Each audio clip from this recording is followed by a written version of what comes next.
I was very excited about like how to explain neuropsychiatric symptoms, especially in the early stages of Alzheimer's, because to me that was like the biggest gap that I was missing when I was a caregiver. And so in the first experience that we made, I helped co-write like this kind of story and script with different characters, and we call it the Beatrice Lab. So when you embody Beatrice, you start at the point she's still working as a teacher, and some of the things you experience in the early stages of Beatrice's journey with Alzheimer's are like how light is perceived differently for her. It's brighter, it's kind of blinding. Things like the way she hears words, like the middle of the words might be mixed up, or a word she perceives might sound just like a word similar to it. So we kind of play with all the senses of sight, sound, touch. How can an immersive world give us more of a visual vocabulary for things that are hard to explain, or maybe if they're written down in words, don't quite integrate into like, well, what does that really mean when it plays out in somebody's life experience?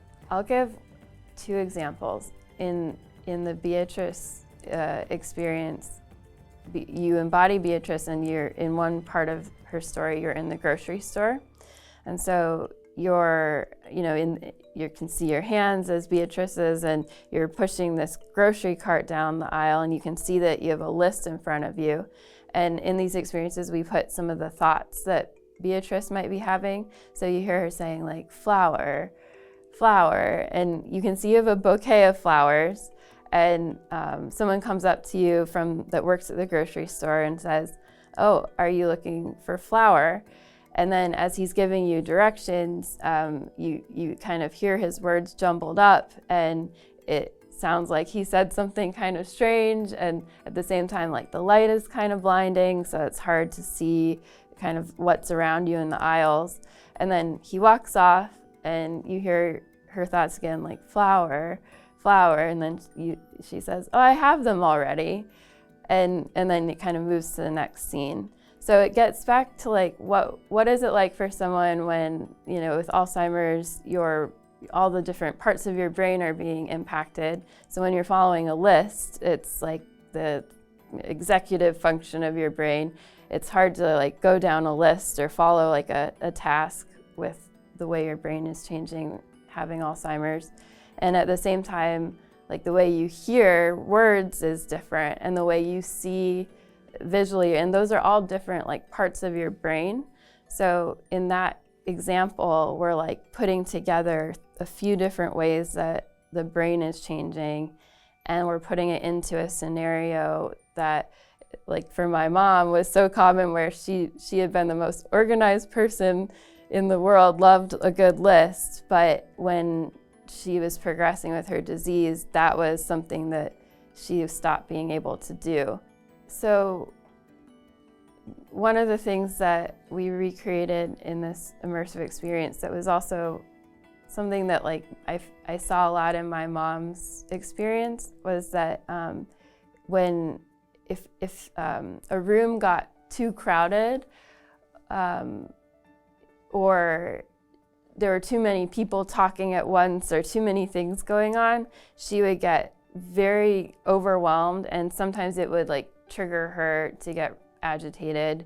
But we kind of recreated a part of an Easter dinner where like as Beatrice, your daughter comes into your house, and you're always the one that cooks Easter dinner, but when your daughter comes in, she says like, hey, why are you still in your pajamas? And like, why is it such a mess in here? And like, where's the food? Like, you're supposed to have cooked Easter dinner. And so she starts helping her mom and trying to kind of compensate because she knows her siblings are about to arrive. And so sure enough, like siblings start arriving, and the kitchen gets more and more crowded, and the sons are like, where's the cake? And why isn't there anything on the stove, and like, why are the eggs in the freezer, and like, where's the flour?